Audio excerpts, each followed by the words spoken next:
One of the fights that we got on the main card, a UFC 290 middleweight title eliminator between Robert Whittaker and Dricus du Plessis. Now, this is an interesting fight in some ways, and one of the things that I find interesting about it is Robert Whittaker is coming out talking about it.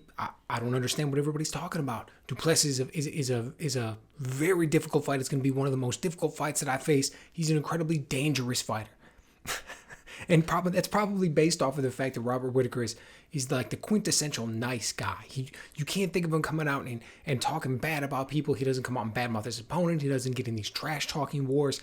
He's just a guy that comes out there and does his job at an incredibly high level. But he gets a lot of buzz. He gets a lot of fan base. So he's not only been the champ, but he's one of those guys that for the most part everybody likes. And he's coming out there and he's constantly doing it. He's constantly putting it together.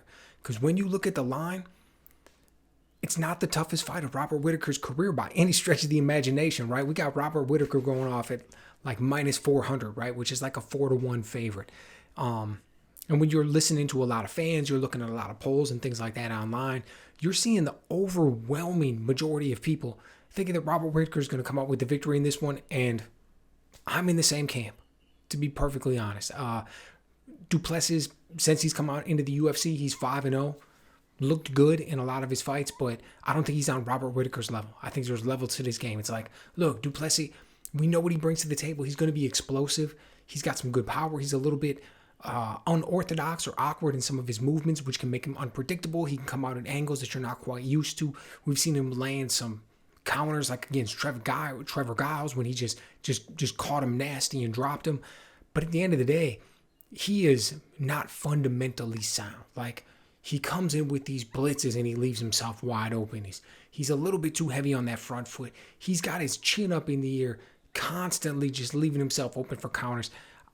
He looks good in some of these scrambles and some of these grappling exchanges, and he's able to fire off some submissions and things like that. But the defensive wrestling, the balance that Robert Whittaker has, I don't think he's going to end up in a bad position when it comes to the grappling in this scenario. To be perfectly honest, he may turn around and use some grappling on his own. Robert Whittaker knows how to wrestle.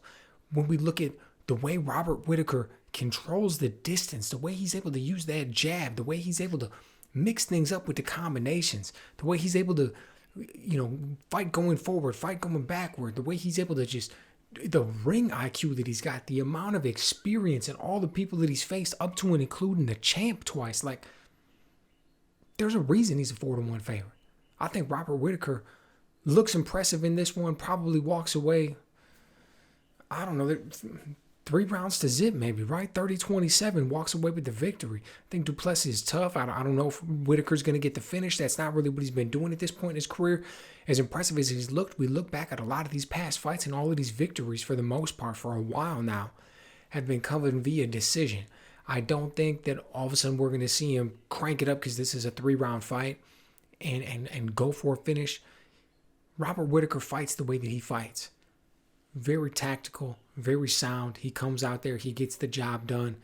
He's done it a bunch of times in the past. I think he's going to do it again Saturday night. So let me know what you guys think. Am I overestimating what he brings to the table? Maybe there's a little bit too much wear and tear on him at this point. Maybe that explosiveness and that power and that unpredictability of Du Plessis can come out and catch Robert Whittaker by surprise. I mean, it'd be something, but I just don't see it happening. But hey, I've been wrong before. Let me know what you guys think.